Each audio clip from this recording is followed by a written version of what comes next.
रात को जो मार्ग 52 फीट चौड़ा रहता है वही मार्ग दिन में अस्थायी अतिक्रमण के कारण मात्र 20 फीट का रह जाता है, जिसके कारण यातायात में आवागमन की समस्या से शहर के पसीने छूट जाते हैं। ब्यावरा शहर के मुख्य मार्गों पर पसरा स्थायी और अस्थायी अतिक्रमण आवागमन में बाधा बन रहा।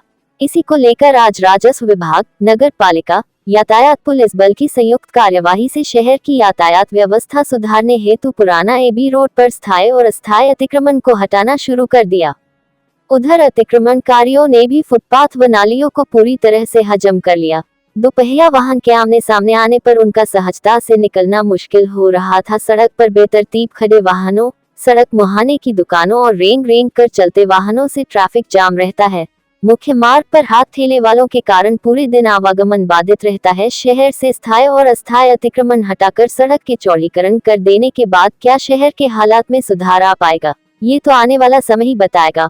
फिलहाल पल्ला झाड़ने वाले जिम्मेदार अधिकारी और कर्मचारी अभी मैदान में डटे हुए हैं।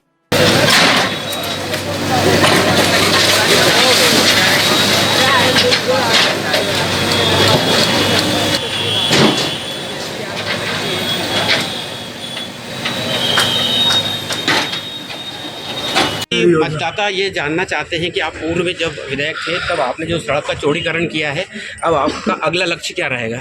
मैंने सड़क का चौड़ीकरण नहीं किया, हमारे सब नागरिकों ने हम साथ मिलकर के योजना बनाई।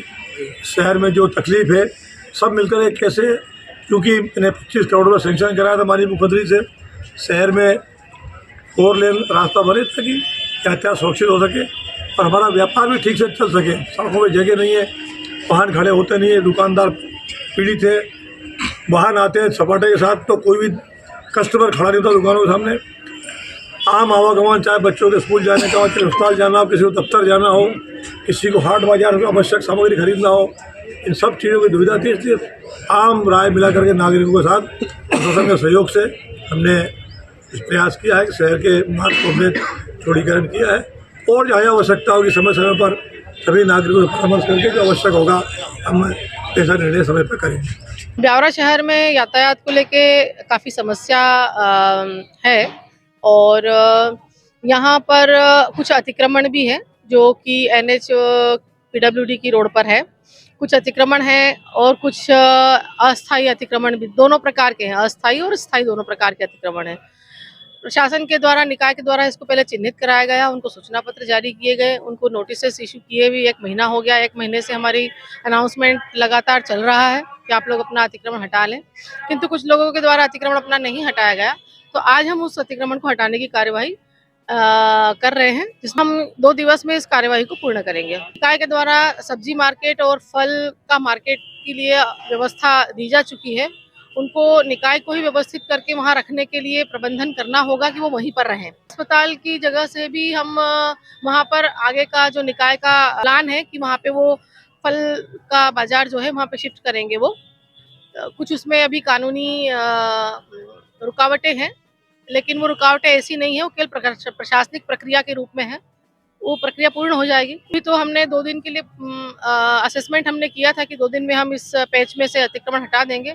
चूँकि अतिक्रमण और भी रोड पर है, राजगढ़ रोड पर है, सुठालिया रोड पर है, भोपाल रोड पर है, तो उसके लिए हम अलग से फिर प्लान करके, पूरी तैयारी करके और सारी वैधानिक पूर्णताएं करने के बाद में फिर कार्रवाई करेंगे। चिन्हित किए गए अस्थायी स्वरूप के लगभग 250 अतिक्रमण है और स्थायी स्वरूप के जो है वो छोटे मोटे ही हैं। किसी का बड़ा स्ट्रक्चर जो है वो डैमेज नहीं हो रहा है। छोटे छोटे, जैसे किसी ने सीढ़ी बनाई है, किसी ने थोड़ा अपना ओटला बनाया है, किसी ने दीवार छोटी सी बनाई है, इस प्रकार के अतिक्रमण है स्थायी स्वरूप के जो है वो लगभग 55-58 के बीच में है। चिन्हित की जाएगी, उसके लिए भी व्यवस्था बनाने का प्रयास किया जाएगा। जैसे ही हमको शासकीय जमीन कहीं उपलब्ध होती है या हम अन्य तरीके से कहीं भूमि की उपलब्धता हासिल कर लेते हैं तो वहाँ पे पार्किंग की व्यवस्था भी शहर को देने का प्रयास किया जाएगा। न्याय के लिए तो व्यक्ति न्यायालय में अपनी बात रख सकता है और हम न्यायालय के आदेश का सम्मान करते हैं। इसके बावजूद वो अपनी सहमति से अपना इंक्रोचमेंट हटा रहे हैं, तो ये बहुत अच्छी बात है और ये ब्यावरा के लिए उनका योगदान है जो ब्यावरा को याद रखना चाहिए। शासकीय ज़मीन पर तो कोई परमिशन नहीं दी जाती, क्योंकि परमिशन के पहले दस्तावेज देखे जाते हैं। एक ये हाइपोथेटिकल क्वेश्चन है आपका, तो मैं उसी तरह से जवाब दे रही हूँ कि बिना किसी परीक्षण के यदि अनुज्ञा दे दी जाती है तो वो तो जाँच का विषय हो जाता है, काय का विषय है, और यदि ऐसा है तो ये जाँच का भी विषय है। जांच उपरांत ही वरिष्ठ स्तर पर इसको अवगत करा के कार्यवाही के लिए प्रस्तावित किया जा सकता है।